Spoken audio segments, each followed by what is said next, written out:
The deadlift is simply pulling a load off the ground. In this case, it's going to be a barbell, but it could just as easily be a kettlebell or a sandbag or some dumbbells.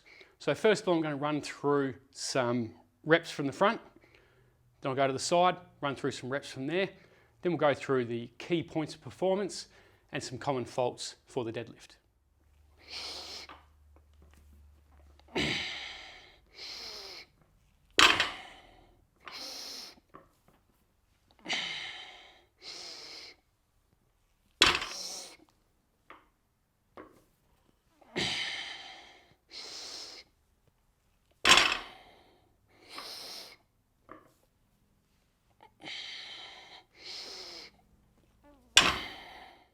So let's look at the key points of performance for the deadlift. So we're going to start down at the feet. First of all, you want your feet approximately hip width apart, okay? It's going to vary amongst individuals. We don't want to be too wide, and although you may see some powerlifters lifting with a very narrow stance, ideally we want to be about hip width. Go with whatever's comfortable for you. One way I tell people to test out whether they've got the right stance is we want to make it around about a jumping position. So if I was to take a step and go to do a vertical jump, where are my feet positioned? Generally, directly underneath the hips, okay? And the reason we look at where am I going to do a vertical jump from is because that's how you generate power against the ground. And that's what we want to do with the deadlift. We want to generate force against the ground in order to get that load up. So that's our foot position. So roll this back a little bit. And we want to line up evenly on the bar, okay? So we don't want to be more to one side than the other. We want to make sure that the center of that knurling cuts straight through the middle of our body. And we want to place our shins around about an inch, inch and a half away from the bar.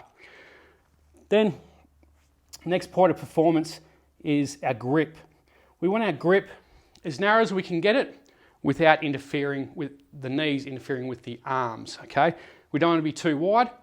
If we're too narrow, then our arms get in the way of our knees, vice versa. So we want to be in a position where our arms aren't going to get in the way of our knees or make our knees fold in like so. So I normally take up a grip where the inside of my hand there is just on the smooth, just at the smooth part of the knurling there, where the knurling finishes and the bar becomes smooth. That's our grip, that's our stance. So what I do when I get into a deadlift is I grip the bar and I actively pull myself down into the position, okay, into that start position there. Now in the start position, the bar is in contact with your shins. The bar never leaves the body. It is in contact with the body from that start position all the way up. If you're wearing shorts, it's probably going to pull your shorts up a little bit until we're in that upright position. If the bar moves away from the body, it's increasing the lever length and the force on the lower back, or the fulcrum point, which is your lower back.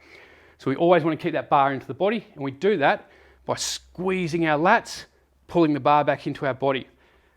A cue that I often use is squeeze your armpits. And you might have seen me in those demo reps, screwing my armpits down, okay? That's pulling the bar in, and it's activating all that back musculature and ensuring that your whole body is involved in the lift. Alrighty. So you grip the bar, pull yourself into the position, and if I'm quiet for a second, you listen, hear that little click? Not sure if the mic's picking that up, but what I'm doing there is I'm taking up the slack on the bar. So where you've got the bar sitting in the plates, there's usually a little bit of slack in the hole there. And we want to take up that slack. So we're pulling the bar to make sure it's in contact with the top of the hole in the plates. And then from there, we pull smoothly off the ground. If we don't take up that slack, we can tend to jerk the bar off the ground. So again, down into the setup position. And as I come down, I take a breath in through my nose, take up that slack, and then all I'm doing is pushing against the ground as I'm dragging that bar up my body, and I'm standing upright, squeezing my butt, squeezing my quads to finish the lift. On the way back down, what you're going to do is keep this position while you hinge at the hip. Keep the knees straight. Once you get past the knees, then bend the knees. Hard to do that with 60 kilos. So, again, stance, grip, pull yourself into the bottom, breath in through the nose, hold the breath, take up the slack, drag the bar up the body. You can let the breath out there, breath back in again, hinge at the hip, hips back, past the knees, bar goes down the shins to the ground, let the breath out. So a quick run through of those points of performance again, just from the side. Your stance, round about hip width. Grip, as close as you can get it without the arms interfering with the legs or vice versa. Pull the bar into your shins, bar stays in contact with the body. Pull yourself down, take up the slack on the bar, breath in through your nose. Hold your breath, drive against the ground, stand up. We don't want to lean back, okay? That's a common fault. We just want to stand up nice and tall.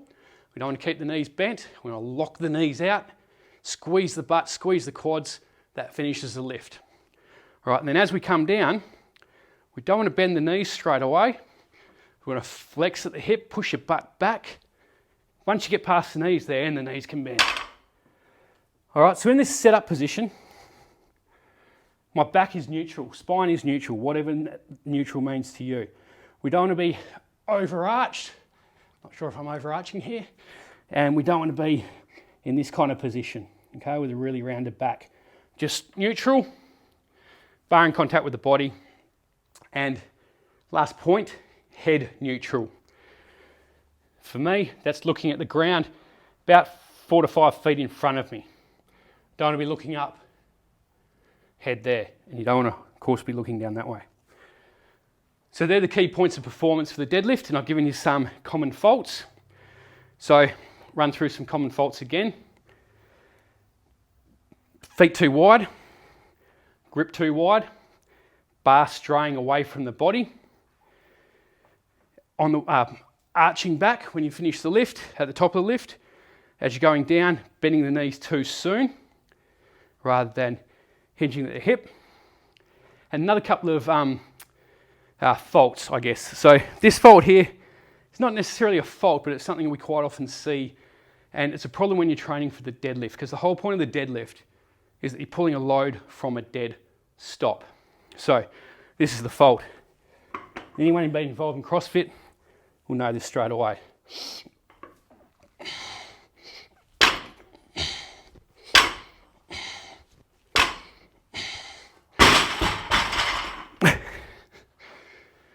Bouncing the bar and dropping the bar from the top.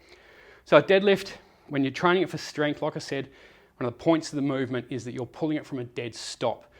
When you're bouncing the bar off the bottom, fine for a large conditioning piece where your goal is to do as much work as possible in the shortest amount of time. But when you're training for strength, you want the benefit of that having to break the inertia at the bottom of the lift, having to break the bar off the ground and get momentum as you're going through, rather than relying on that bounce. And then dropping it from the top, if you need to do it for safety reasons, because, I don't know, you've got to the top and you feel your back go, just dump it. But a deadlift is finished when you put the bar back onto the ground correctly. There was one other point of performance there, one other fault that I want to cover, and it's commonly known as the stripper deadlift. And you'll know kind of why once I demo it. Let me see if I can do this. So you're coming down to the bottom position, getting tight, breath in. Did you see that then? So from here, and my butt shoots up, and then I pull the bar. That's a stripper deadlift, where your butt is shooting up first.